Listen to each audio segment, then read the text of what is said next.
Hotel Mario, you all know and love this game, but what you probably didn't know is that this game actually got a sequel, Luigi's Mansion 3. But how good is the sequel to the best game of all time? Let's find out. The story starts with Mario, Luigi, Peach, and some toads going to a certain hotel called The Last Resort.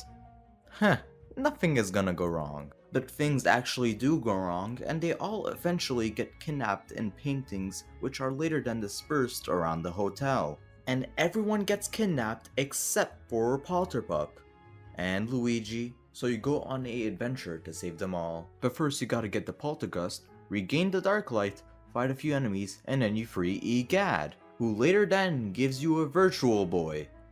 For free! But that's not the only thing that you get. You also get access to Greener Mario. Luigi is a big part of this game. Even though if he just might look like a skin for Luigi, he actually works quite differently. Luigi is in some ways more transparent. If it hits something like spikes or arrows, it would not even affect it. But if it touches water, it's done for. Because of these differences, this could kind of make the puzzles in this game really goddamn good.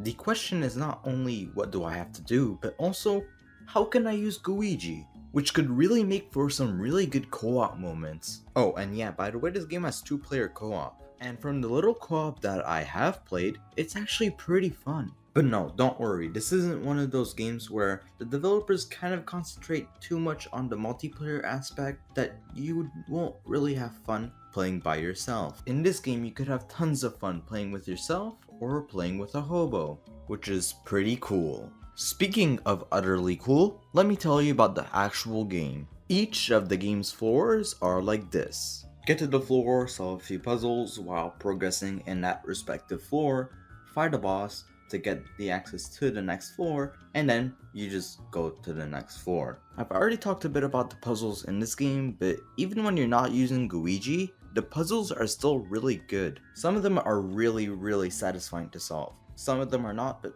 come on man, some of them are. But what else do you do in this game other than solving puzzles? Well, you throw hands. The combat is overall pretty satisfying, especially when you're fighting a stronger ghost, or a ghost that at least includes a bit of the twist in the way how you fight them. New to this game, after weakening an enemy enough, you could just slam the enemy onto the ground, which feels freaky satisfying to pull off. The animations and sound effects that are played are just so satisfying to look at / listen to. But sometimes it does make it quite easier at a point that it sometimes just doesn't feel accomplishing as it could be. Slamming does take a lot of health from an enemy, and it's basically just effortless to pull off. Yeah, sure, you have to work for that A press, but at the end of the day, it's just an A press.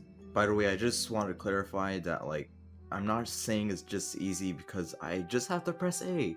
I'm just saying that, like, to earn that A press, you don't have to really do much, okay? But again, I do have to say that the combat is still really satisfying to pull off, and it's really one of the best parts of the game for me. But other than fighting the normal enemies, who else do you fight? Well, you fight the bosses. Almost each floor has its own boss, and let me tell you, all of them are really good. Most of them have unique boss battles, and better, unique personalities. Each boss ghost has their own different and lovable personality, but I can't really talk about the real good ones because I'm gonna spoil you, so yeah, just trust me, please. But like how the bosses are quite varied, the game's areas are too. Each floor has their own unique and interesting theme, it being food or movie making. But again, I'm not gonna spoil you, so just trust me that most of the floors are unique and interesting. But if you do want to see my thoughts, I'm gonna put it on screen for a few seconds.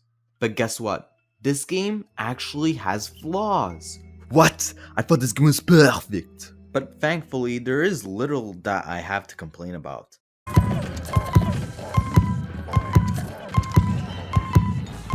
This game sucks. Something that every Luigi's Mansion game has in common is an abundance of...